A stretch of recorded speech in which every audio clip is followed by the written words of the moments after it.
Gold trusted gold buyers. మీరు తాకట్టు పెట్టిన బంగారాన్ని విడిపించి ఈ రోజు ఉన్న మార్కెట్ ధరకు కొనబడను. అందుకే వర్కే మీకు ఫస్ట్ వైఫ్ అని అక్కడే ఉన్నారు. ఏమైంది?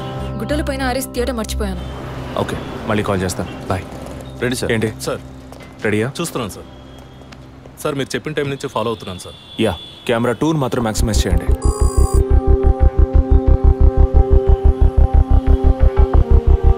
కొంచెం ఫార్వర్డ్ చేయండి. Forward forward forward forward forward. Okay okay, stop stop stop. Back back back back. ఇంకొంచెం ఇంకొంచెం. యా, ఫ్రేమ్ బై ఫ్రేమ్ వెళ్ళండి. స్లో. ఫ్రీజ్. సార్ ఈ బండి సార్.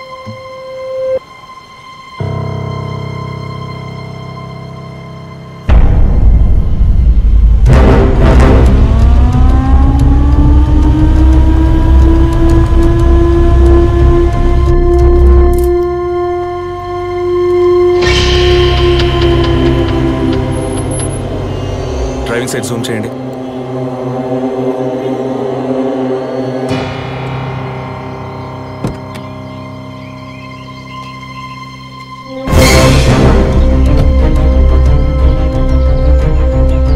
ఫోకస్ క్లియర్గా లేదు.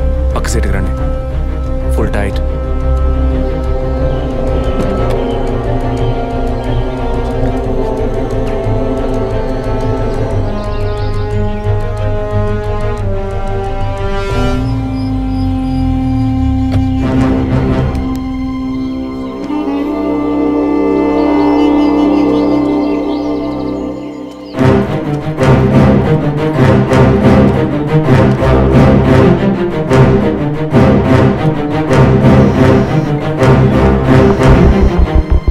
గీత, నేనే నీకు కాల్ చేద్దాం అనుకున్నాను. ఏంటి చెప్పు. ఆ రోజు ఒకటి చర్చ్ దగ్గర కార్లో చూసానని చెప్పానే. అవును. వాడు నన్ను వెతుకుంటూ ఇంటికే వచ్చాడు. ఏంటి వాడిది? అదే కారు. వాడు మాత్రమే కాదు, ఆ రోజు చైన్ పట్టుకు లాగాడి వాడు కూడా ఉన్నాడు. మిగతా ఇద్దరు కూడా ఉన్నారు. నువ్వెక్కడున్నావు? ఇంట్లోనే ఉన్నాను. నేను చెప్పేది విను. ముందు మెయిన్ డోర్ లాక్ చేయి. ఎందుకు? నేను చెప్పింది మాత్రమే చేయి. ముందు వెళ్ళి మెయిన్ డోర్ లాక్ చేయి. Tirupati sir, I need a bike. Already ready చేసి ఉంచారు సార్. రైట్, వాడిని సీజ్ చేయరా. మిగిలిన అన్ని డోర్స్ మూసేయ్.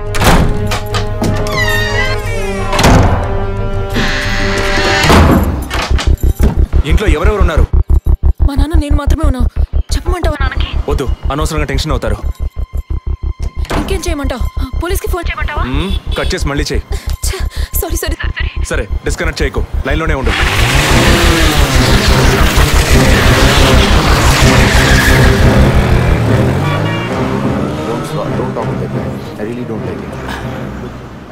ఓరినా డాంకీ ఎగ్గు ఇలాంటోడే లేచిపోయిన పెళ్ళని తిరిగి వస్తుందని ఫ్లవర్ బెడ్ మీద పడుకున్నట్ట. గీత, కెన్ యు హియర్ మీ? వెంటనే ఇంట్లో ఉన్న ఏసీ, ఫ్రిడ్జ్, ఫ్యాన్ అన్ని ఆఫ్ చేయి.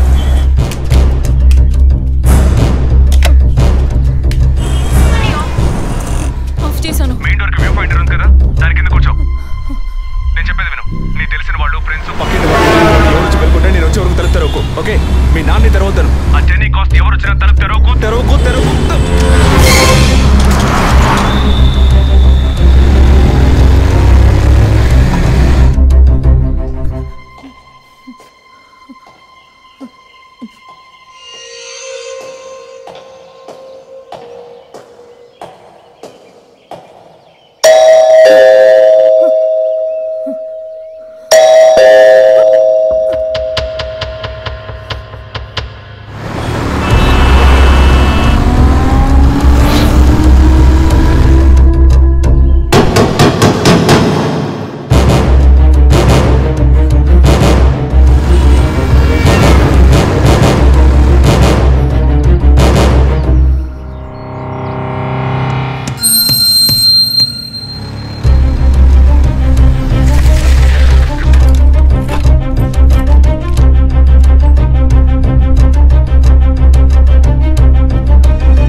కింద ఏ బండి లేదు.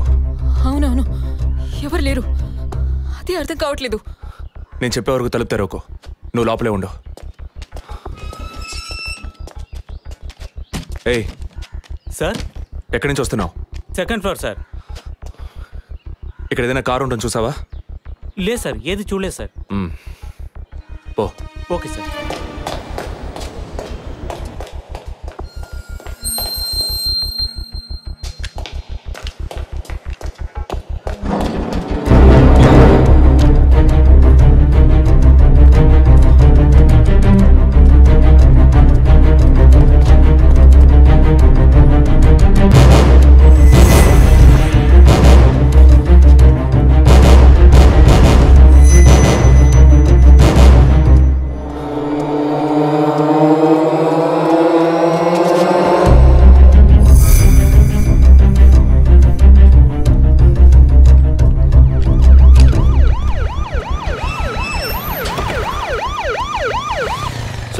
ఈ సరౌండింగ్ లో ఉన్న అన్ని సిగ్నల్స్ లో ఆ బండిని ట్రేస్ చేయమని చెప్పాను సార్.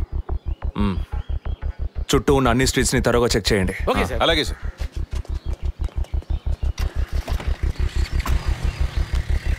ఏయ్, నిజంగానే వాళ్ళు వచ్చారా లేక నన్ను రప్పించడానికి నువ్వు వేసిన ప్లానా? నా టెన్షన్ చూస్తే నీకు ఎగతాళిగా ఉందా? Okay okay, come on, cool.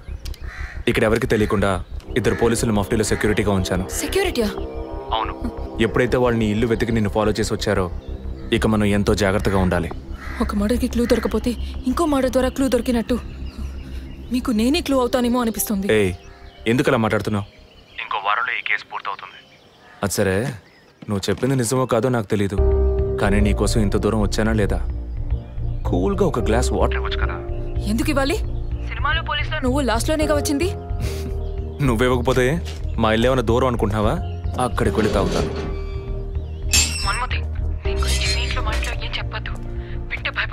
హే, ముఖ్యంగా ఇది నాకు అఫీషియల్. ఒక పోలీస్ ఆఫీసర్గా ఎవరికి ఏది చెప్పాలో ఏది చెప్పకూడదో నాకు తెలుసు. Okay, you take care. I'll call back. Okay, bye.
అప్పుడప్పుడు నాతో అనేది ఒక మంచి ఇల్లాలిగా ఉండడం కన్నా ఒక బిడ్డకు తల్లిగా ఉండడమే ముఖ్యమా?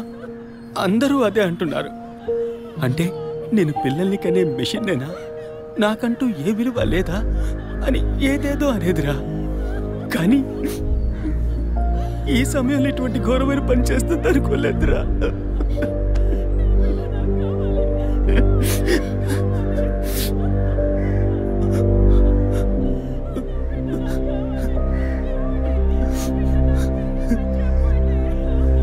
పిఎం రిపోర్ట్ ప్రకారం ఉరేసుకున్నందువల్ల గొంతు భాగంలో తాడు బిగుసుకుపోయి గాయమైంది సార్. ఇంటర్నల్గా శ్వాసనాళాలు బిగుసుకుపోయి ఊపిరాడుండదు సార్. మీరు సందేహపడినట్టు ఎవరు వచ్చిపోయిన ఆనవాళ్ళు ఏవీ లేవు సార్. అమ్మ అన్నగారుల స్టేట్మెంట్ ప్రకారం డబ్బు కానీ నగలు కానీ ఏవి పోలేదు సార్. ప్రస్తుతానికి the mode of death is సూసైడే సార్.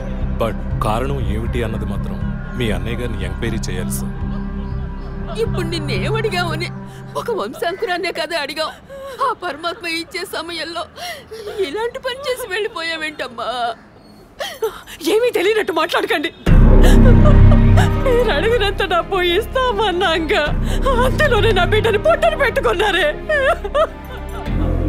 విసారా రిపోర్ట్స్ వచ్చిన తర్వాత నాకు ఇన్ఫార్మ్ చేయండి. Sure sir. ఈ డబ్బేంటి?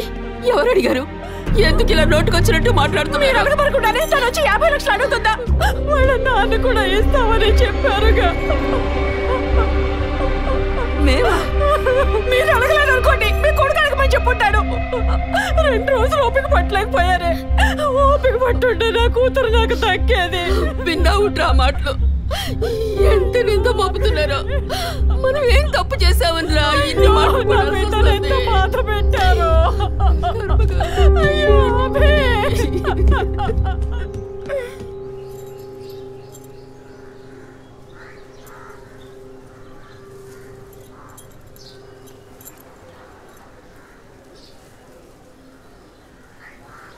విజయ్, నీ దృష్టిలో మీ అన్న వదిన గొప్ప అయితే కావచ్చు, కానీ నాకు అలా అనిపించలేదు. ఏమనుకుంటున్నావో క్లియర్గా చెప్పు. మీ ఇంట్లో తీసిన ఫ్యామిలీ గ్రూప్ సెల్ఫీని ఫేస్బుక్లో పెట్టానన్నాను కదా, అది చూసి నా ఫ్రెండ్ రేఖ ఎప్పట్లా నాకు ఫోన్ చేసింది. మీ వదిన ప్రెగ్నెంట్గా ఉందని చెప్పినప్పుడు తను మీ అన్నయ్య గురించి నాతో ఓ మాట అంది. ఏమంది? తను ఒక డాక్టర్. ఓ 6 monthsకి ముందు తను వర్క్ చేసే ఫర్టిలిటీ హాస్పిటల్కి మీ అన్నయ్య మాత్రం ఒంటరిగా వచ్చారట. పరీక్ష చేశాక పిల్లలు పుట్టే అవకాశం మాత్రం 10% కూడా లేదని చెప్పింది. ఏ ట్రీట్మెంట్ వల్ల ప్రయోజనం ఉండదండి. ఈ పరిస్థితిలో మీ వదిన ప్రెగ్నెంట్ ఎలా అయిందని నన్ను అడిగింది. తనన్నది అలా ఉంచు. నువ్వేమనుకుంటున్నావు? ఇందులో అనుకునేది ఏముంది విజయ్? మీ వదిన ఇంతకుముందు తను పనిచేసిన కంపెనీలో పాత కాంటాక్ట్స్ ఏమైనా అదే ఎక్స్ట్రా అఫైర్ ఎవరితైనా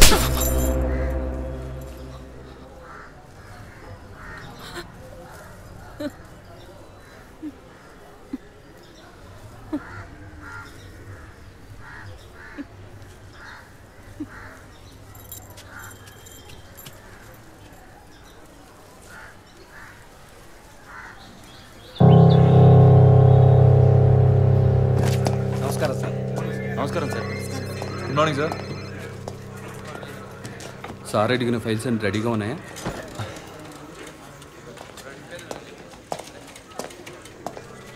సార్, అభినయ్ గారి సారీ సార్, వదిన గారి విసారా రిపోర్ట్స్ ఇప్పుడే వచ్చాయి.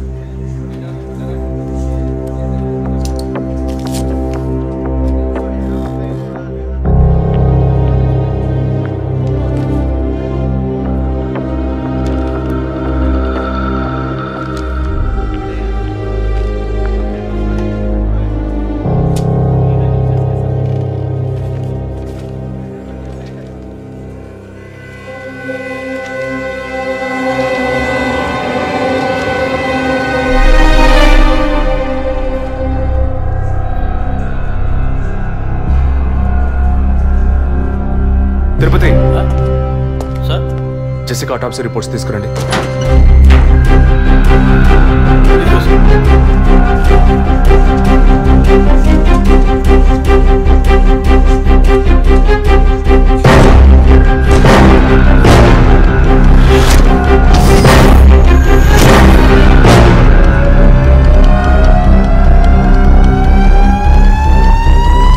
ఈ మెడిసిన్ గర్భంలోని పెండం ఎదుగుదల కోసం, దాని ఆరోగ్యం కోసం, ఇంకా పర్టికులర్ హార్మోన్ ఉత్పత్తి కోసం ఇవ్వబడుతుంది. ఆర్టిఫిషియల్ గర్భధారణ కోసం ఫెర్టిలిటీ డ్రగ్ గా కూడా దీన్ని యూజ్ చేస్తారు. ఆర్టిఫిషియల్ గర్భధారణ అంటే ఈ టెస్ట్ ట్యూబ్ బేబీ వంటిదా? నో, ఖచ్చితంగా అదే అయి ఉంటుందని చెప్పలేము. లైక్ IVF, ICI అని ఎన్నో ఫ్రోజన్ మెథడ్స్ ఉన్నాయి. ఈ 2 కేసులు ఊహించిన డెత్ అవ్వడం వల్ల ఇక్కడ ఇంకో విషయం కూడా చెప్పాలి. ఏంటి డాక్టర్? మన మంత్రి విద్యాధరరావు గారి కోడలో పద్మావతి సూసైడ్ చేసుకున్న కేసు మీకు గుర్తుంది కదా? అన్నానగర్ వెస్ట్. ఎగ్జాక్ట్లీ. ఆ అమ్మాయి ఒంట్లో కూడా ఇదే మెడిసిన్ ఉన్నట్టు కనుక్కోవడం జరిగింది. పొలిటికల్ స్టేటస్ వల్ల పేపర్లో కూడా పెద్దగా రాలేదు. You would have notice. Yes doctor, but ముగ్గురు చనిపోయారు. దీనిలో ఎక్కడ ప్రాబ్లం ఉందనుకుంటున్నారు? ఎక్కడో తప్పు జరిగింది అనేది కన్ఫర్మ్ అయింది. ఆ మరణించిన వాళ్ళ భర్తలను గనక అడిగితే ఏదైనా క్లూ దొరకచ్చు.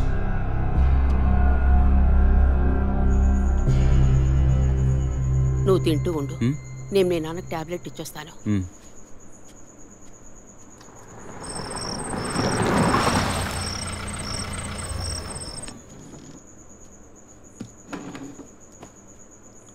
రారా, నువ్వు లేటా?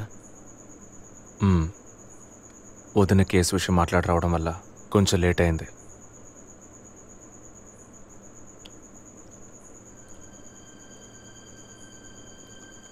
ఇంత పని చేస్తావు అనుకోలేదు.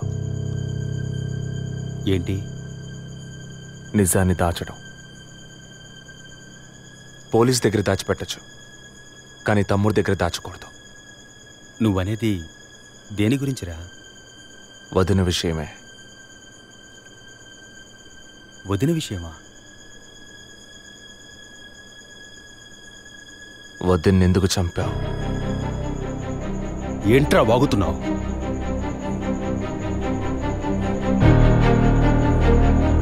నిజంగా వదిన కడుపులో ఉన్నది నీ బిడ్డేనా? ఏం కూర్చావురా? మీ వదిన గురించి ఎంత మాట అన్నావురా? చేతిరా, నిజం చెప్పరా. పోలీసు అని ఏమైనా మాట్లాడతావా? నిజాన్ని నువ్వెందుకు దాచావు? దాచడం తప్పని నీకు తెలీదా? నేనేం దాచాను? చెప్పరా, నేనేం దాచాను? నువ్వేదో దాచిపెట్టావు, చెప్పరా.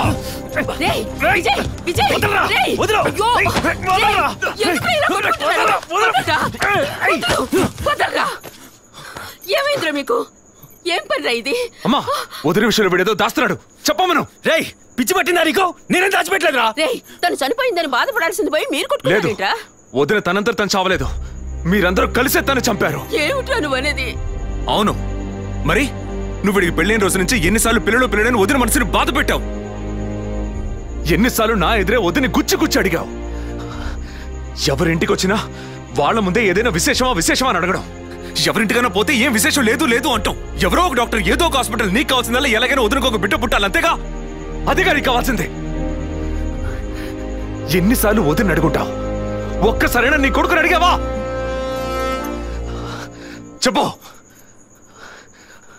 చెప్పమను. నిజమేరా, నేనే తప్పు చేశాను. నువ్వు చెప్పినట్టు తప్పు నాదే, తప్పంతా నాదే. కానీ నువ్వనుకున్నట్టు కాదురా. నీకు బాగా తెలుసు ఎన్ని హాస్పిటల్స్, ఎంతమంది డాక్టర్లు, ఎన్ని గుళ్ళ చుట్టూ నేను మీ వదిన తిరిగాం. చివరికి ఒక నమ్మకమైన హాస్పిటల్లో అపాయింట్మెంట్ దొరికింది.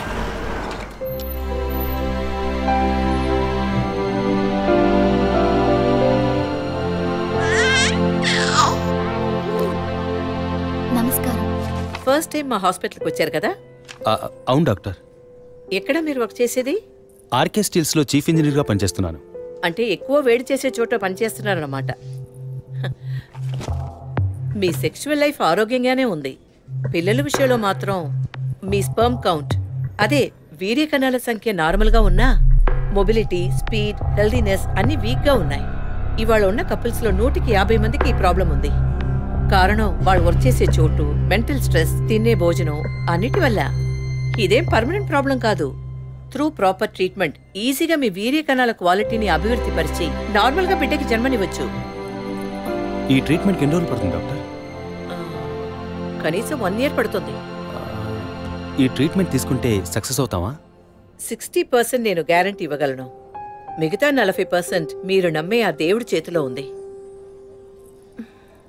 ఒకవేళ ఎక్కువ లేట్ అవుతుందని మీరు ఫీల్ అయితే ఇంకో మెథడ్ ఉంది. ఏం మెథడ్ డాక్టర్? Artificial insemination. అంటే మీరనేది? దట్ మీన్స్ సెక్షువల్ లైఫ్ ద్వారా సాధ్యంగాని విషయాన్ని కృత్రిమ విధానంలో ఇంజెక్షన్ ద్వారా మీ వీర్యకణాలను మీ వైఫ్ అండంలోకి పంపిస్తే చాలు 100% గర్భవతి అయ్యే అవకాశం ఉంది.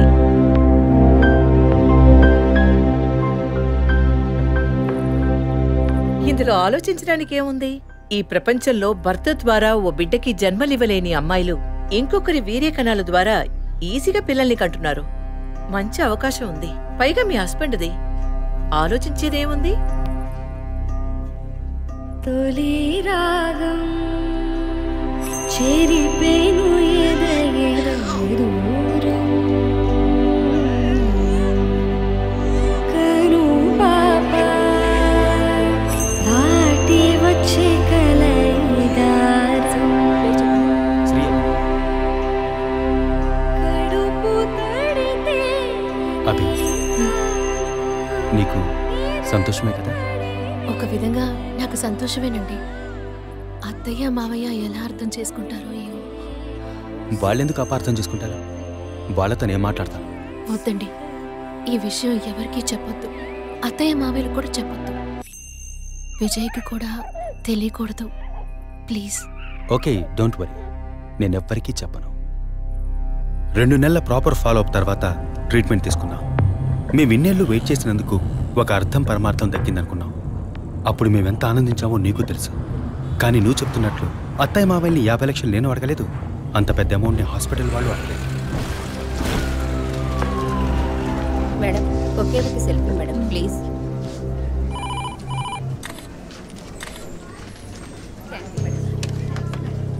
సార్ మీరు లోపలికి వెళ్ళొచ్చు. Thank you. Please be seated.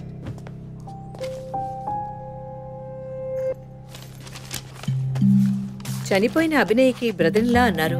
Really it's pity about that girl. Suicide చేసుకోవాల్సిన అవసరం ఏమొచ్చింది తనకి? ఇంకో 5 months లో పండంటి బిడ్డ చేతిలో ఉండేది. ఆర్టిఫిషియల్ ఇన్సెమినేషన్ మూలంగా పిల్లల్ని కనడం నిజంగా సేఫ్ అంటారా డాక్టర్? అంత మాట అన్నారేంటి? ఇక్కడ రిస్క్ అనే మాటకి చోట్లేదు. మీ వదిన చనిపోయిందని మీరు ఇలా మాట్లాడడం చైల్డిష్ గా ఉంది. మా వదిన మాత్రమే కాదు, ఆర్టిఫిషియల్ ఇన్సెమినేషన్ చేసుకున్న ఇంకో 3 చనిపోయారు. ఇది చైల్డిష్ గా ఉంది కదా? ఎక్స్క్యూజ్ మీ, మీ వదిన గురించి అడిగారు, చెప్పాను. ఎందుకు అనవసరంగా వేరే వాళ్ళ గురించి అడుగుతారు? పోలీస్ అంటే అడిగి తీరాలి.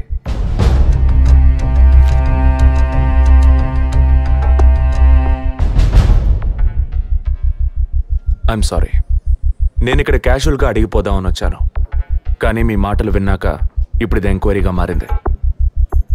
మా అన్నయ్యకి పిల్లలు పుట్టే అవకాశం లేదని వేరే హాస్పిటల్లో రిపోర్ట్స్ ఇచ్చారు. దీని గురించి మీరేమంటారు? సింపుల్. హెడేక్ అని డాక్టర్ దగ్గరికి పోతే ఒకరు ఆర్డినరీ హెడేక్ అంటారు, ఇంకొకరు డీహైడ్రేషన్ అంటారు, ఇంకొకరేమో ఎంఆర్ఐ తీసి చూద్దాం అంటారు. కానీ ఎవరు కరెక్ట్ గా డయాగ్నోస్ చేసి ట్రీట్మెంట్ ఇస్తారనేదే ముఖ్యం. సర్లేండి, డాక్టర్లు కూడా సాధారణ తలనొప్పిని బ్రెయిన్ ట్యూమర్ అని చెప్పి బిల్లు పెంచేస్తున్నారు కదా. మాట వరుస కన్నా ఎందుకు ఈ డౌట్? బయట మీరు చూసారే, టీవీ సెలబ్రిటీస్ మదన్ కౌసల్య వాళ్ళు కూడా ఇష్టమయ్యి ఆర్టిఫిషియల్ ఇన్సెమినేషన్ చేయించుకున్న వాళ్లే. ఆ రికార్డ్స్ అని కూడా మేము సీక్రెట్ గా మెయింటైన్ చేస్తున్నాం. సీక్రెట్ గా పెళ్లి చేసుకున్న వాళ్ళు సెల్ఫీ తీసుకుని ఫేస్బుక్ లో పెట్టినట్టు సీక్రెట్ బాగా మెయింటైన్ చేస్తున్నారు. Keep it up. Anyway, legal గా మీ ఫ్రాంచైజీలో ఉన్న ఏ హాస్పిటల్స్ లో ఆర్టిఫిషియల్ గర్భధారణ చేస్తున్నారో అది మాత్రమే కాకుండా ఎంతమంది క్లయింట్స్ ఇంతవరకు ఈ ట్రీట్మెంట్ తీసుకున్నారో నాకు ఫుల్ డీటెయిల్స్ కావాలి. ఇంకా ముఖ్యంగా మీ హాస్పిటల్ రిపోర్ట్స్. అవి ఇండియన్ మెడికల్ అసోసియేషన్ లో దొరుకుతాయి, but you need legal permission for that. అంత త్వరగా మీకు అందవు. మీ హస్బెండ్ ఈ హాస్పిటల్లో డీన్ మాత్రమే కాదు, మీరన్న అదే ఐఎంఏలో one of the board member కూడా. సో మీకు వీలవుతుంది. Manual and all the system reports ఒక్కటి కూడా మిస్ అవ్వకూడదు. షూర్, 2 days లో వచ్చి తీసుకోండి. సారీ మ్యామ్, ఇంకో 2 hours లో కావాలి. ఓకే, నేను డిపార్ట్మెంట్కి ఇన్స్ట్రక్షన్స్ ఇస్తాను. If you don't mind, can you make it now?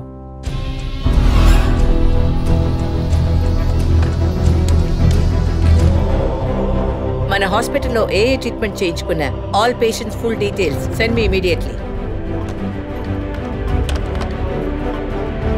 Thank you doctor. ఫర్దర్గా ఎప్పుడు ఏ డీటెయిల్స్ కావాల్సి వచ్చినా మిమ్మల్ని కాంటాక్ట్ చేస్తాను. షూర్.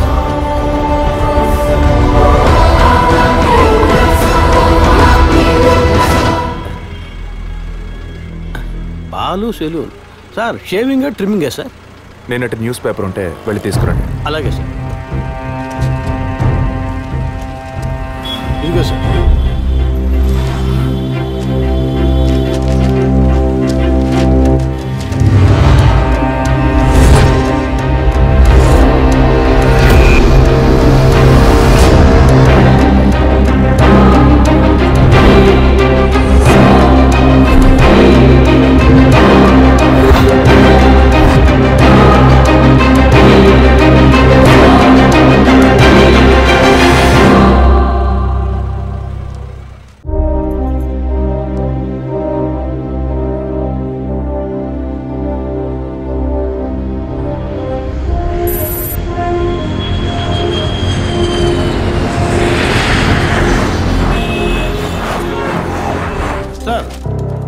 హాస్పిటల్లో ఆర్టిఫిషియల్ ఇన్సెమినేషన్ ద్వారా గర్భవతులైన అందరినీ విచారించారు సార్. అందులో జెసికా, మీ వదిన అభినయ, పద్మ ఇలాంటి 6 మాత్రం గర్భవతులయ్యాక ప్రాణాలతో లేరు సార్. ఈ 6 నేచురల్ డెత్ కాదు సార్. ఏ కారణం వల్ల చనిపోయారో వాళ్ళ ఫ్యామిలీస్ కూడా తెలియదు సార్. తప్పు ఎక్కడుందో ఎలా జరిగిందో కనుక్కోలేకపోతున్నాం సార్. హాస్పిటల్లో లేక కోఇన్సిడెన్సా? ఒకవేళ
సారీ విజయ్. ఆ రోజు మీ వదిన గురించి నా ఫ్రెండ్ చెప్పింది నీకు చెప్పాను, అయినా తప్పే. నేను జెసికా కేసు విషయం మీద తిరుగుతున్నప్పుడు వదిన నన్ను ఎగతాళిగా అడుగుతూ ఉండేది, ఇదేమంత పెద్ద కేసు, కావాలంటే నేను హెల్ప్ చేయనా అని. ఇప్పుడు వదిన జెసికా కేసులా అయింది. ఇప్పుడు వదిన కేసు ఆధారంగా ఈ 4 చావులకి కారణం కనిపెట్టగలమా మనం?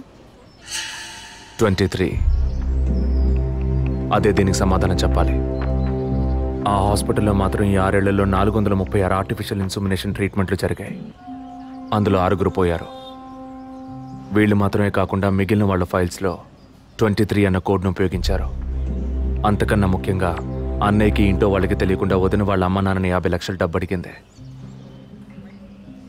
అన్నయ్యకో హాస్పిటల్కో అవసరం ఏమాత్రం లేని ఆ డబ్బు ఎవరో 3వ వ్యక్తికి అవసరమైంది. రాత్రంతా ఫోన్ చేశాను. ఏ వైఫ్ అంటే భయమా? బాయ్. రేపన్నా ఆఫీస్కి వస్తావుగా? ఆంటీ, నువ్వు నేను ఐస్ క్రీమ్ తిన్నావని మమ్మీకి చెప్పకే. ఓ చెప్పద్దా? నేను చెప్పకుండా ఉండాలంటే నాకు ఇంకోటి కొనివ్వాలి, లేకపోతే నేను చెప్పేస్తా. షూర్.